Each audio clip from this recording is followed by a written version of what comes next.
ഇന്ന് നമ്മൾ ബ്രേക്ക്ഫാസ്റ്റ് ആയിട്ടും അതുപോലെ തന്നെ ഡിന്നറായിട്ടും സെർവ് ചെയ്യാൻ പറ്റുന്ന പാലാടയുടെ റെസിപ്പിയാണ് കാണിക്കാൻ പോണത്. നല്ല സോഫ്റ്റ് ആയിട്ടാണ് നമുക്കിത് കിട്ടിയിട്ടുള്ളത്. കഴിക്കാൻ നല്ല ടേസ്റ്റിയാണ്, സിമ്പിളായിട്ട് ഉണ്ടാക്കിയെടുക്കാൻ പറ്റും.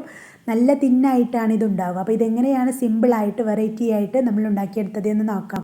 അപ്പോൾ നമ്മുടെ ഈ പാലാട റെഡിയാക്കി എടുക്കാനായിട്ട് ആദ്യം നമുക്കിതിലേക്ക് വേണ്ട പച്ചരി ഒന്ന് കുതിർക്കാനായിട്ട് വെക്കണം. അപ്പോൾ അതിനായിട്ട് ഇതുപോലെ ഒരു ബൗളിലേക്ക് നമ്മൾ 1.5 കപ്പ് അളവിൽ പച്ചരിയാണ് ഇട്ട് കൊടുക്കുന്നത്.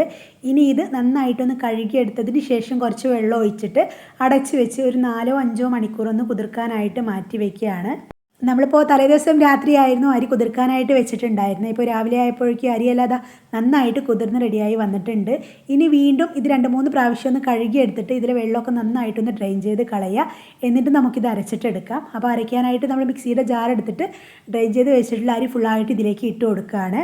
ഇനി നമുക്കിതിലേക്ക് ആവശ്യത്തിന് ഉപ്പ് ചേർത്ത് കൊടുക്കാം. നമ്മളിപ്പോൾ 1/2 ടീസ്പൂൺ അളവിൽ ഉപ്പാണ് ചേർക്കുന്നത്.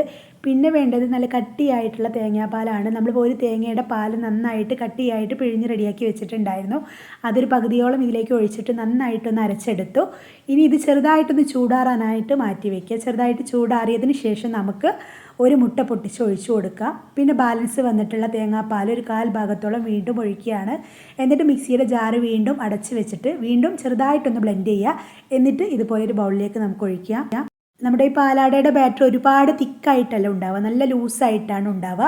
നമ്മളിപ്പോൾ തവി വെച്ചിട്ട് ഇതുപോലെ ഇളക്കിയിട്ട് തവി ഇതുപോലെ കമിഴ്ത്തി നോക്കുന്ന സമയത്ത് ഇതുപോലെ നമ്മുടെ തവി കാണണം, മാവല്ല കാണേണ്ടത്. ഇതുപോലെ തവി കാണുന്ന രീതിയിൽ വേണം ബാറ്റർ റെഡിയാക്കി എടുക്കാനായിട്ട്. നല്ല ലൂസായിട്ടാണ് വേണ്ടത്.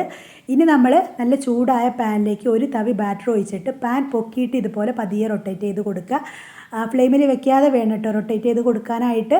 അപ്പോഴാണ് നല്ല തിന്നായിട്ട് നമുക്കിത് കിട്ടുക. കുറച്ച് സമയം, സെക്കൻഡുകൾ മാത്രം മതി. ഒരു 1-2 സെക്കൻഡ് കഴിഞ്ഞതിന് ശേഷം പതിയെ നമുക്കിതുപോലെ മടക്കി കൊടുക്കാം. എന്നിട്ട് നമുക്കിത് പാനിൽ നിന്നും എടുത്ത് മാറ്റാം. പെട്ടെന്ന് ഇത് കുക്കായി വരും, ഒരുപാട് സമയമൊന്നും വേണ്ട. അപ്പോൾ എല്ലാവരും ഒന്ന് ട്രൈ ചെയ്ത് നോക്കുക. വീഡിയോ കണ്ടിഷ്ടമാകുന്ന ലൈക്ക് ചെയ്യുക. ഇതുപോലെയുള്ള ന്യൂ റെസിപ്പീസിനായിട്ട് നമ്മുടെ ചാനൽ ഒന്ന് സബ്സ്ക്രൈബ് ചെയ്യുക. Thanks for watching.